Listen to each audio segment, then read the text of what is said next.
विचार दर्शन में आप सभी मित्रगण का स्वागत है। आज हम एक नए विषय के साथ उपस्थित हैं।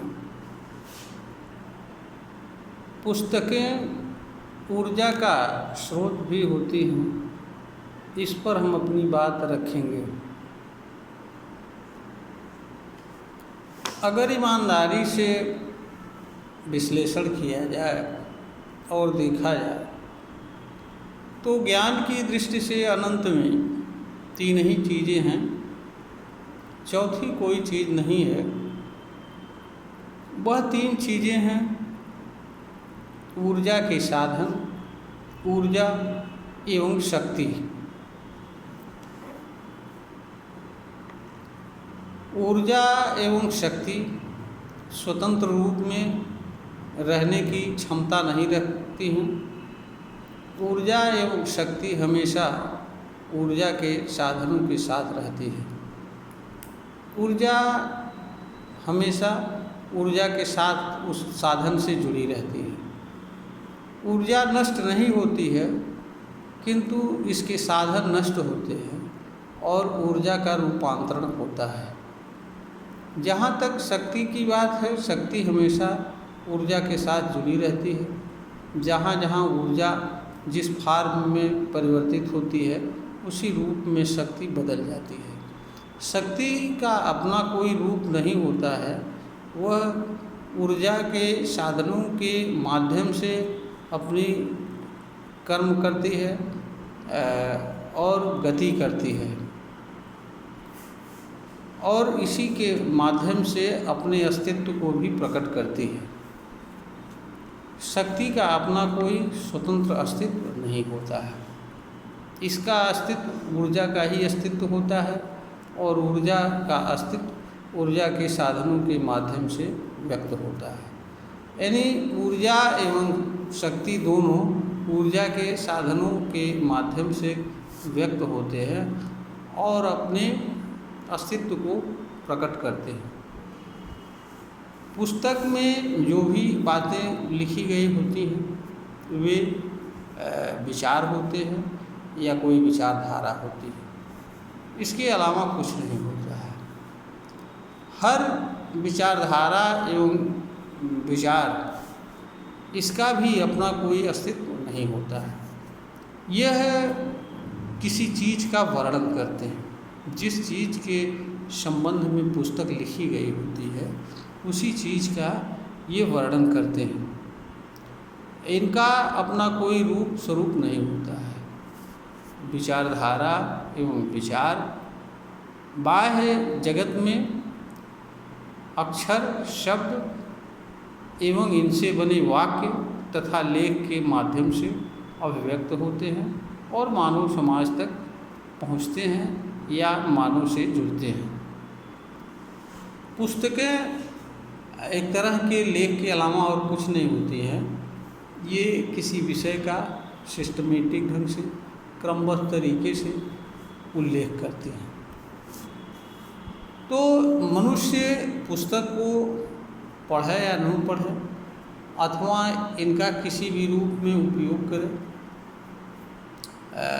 इससे पुस्तक में लिखी गई बात पर कोई असर नहीं पड़ता है, किंतु मानव पर पड़ता है।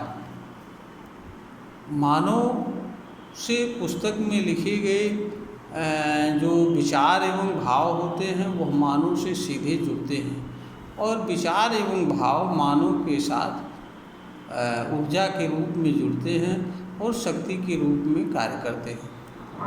पुस्तकें आमोद प्रमोद एवं खेलने के साधन नहीं होते हैं। इनका गलत उपयोग और दुरुपयोग मानव के लिए पीड़ाकारक होता है।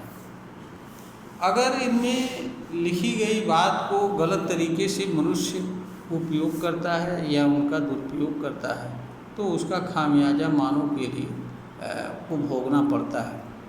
इसलिए मानव के लिए ज़रूरी होता है कि जो भी बात लिखी गई है किसी पुस्तक में उसको वह अगर आवश्यक हो तो भली भांति तरीके से पढ़े एवं समझे, और अगर किसी रूप में उपयोग के लायक हो तो उसका उपयोग करें।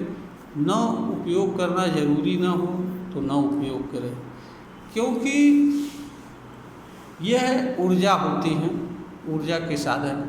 इनके माध्यम से मनुष्य ऊर्जा से जुड़ता है और उससे जुड़ी शक्ति से जुड़ता है। जब मनुष्य ऊर्जा एवं शक्ति का गलत दिशा में उपयोग करता है या गलत काम के लिए उपयोग करता है तो उसका खामियाजा मनुष्य को भुगतना पड़ता है।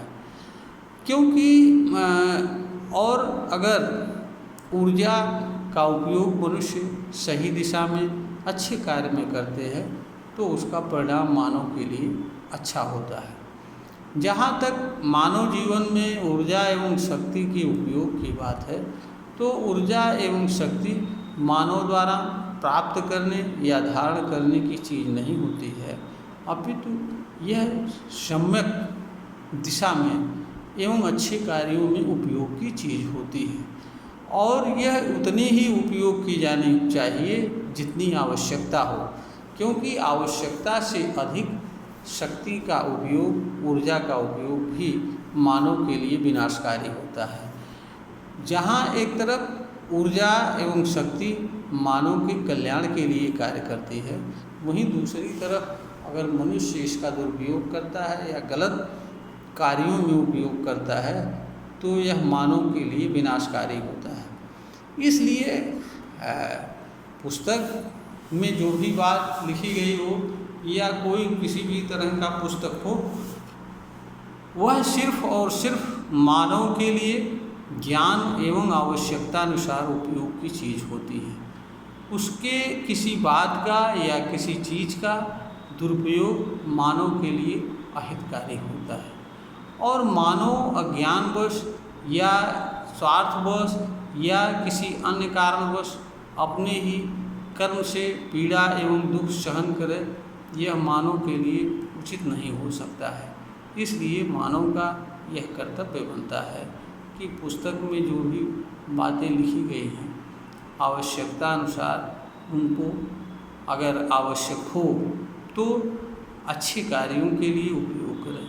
यह जानने का भी प्रयास करें कि उसका उपयोग किस रूप में है, किस रूप में नहीं है, और अगर कहीं ज़रूरी पड़ता है किसी रूप में उपयोग करना या कोई ऐसी बात है जो मानव को मानना चाहिए, अगर उसमें मानव का कोई कल्याण होता हो, भला होता हो, और उस चीज़ को मानव को स्वीकार करना चाहिए, मानना चाहिए।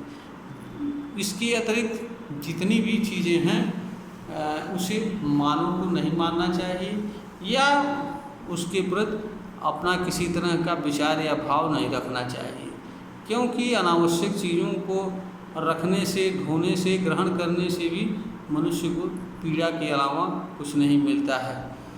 तो पुस्तकें मानव के लिए ऊर्जा का साधन भी होती हैं, और ऊर्जा हमेशा सही दिशा में, सही कर्म में उपयोग की चीज़ होती है। गलत दिशा में, गलत कार्य में उपयोग से मानव को पीड़ा एवं दुख पहुँचता है। यह मानव को समझना चाहिए, इसी में मानव का कल्याण है। यह वीडियो ज्ञानवर्धन ही बनाई गई है। श्रोता को अगर लगता है तो इसे लाइक करें, शेयर करें और सब्सक्राइब करें।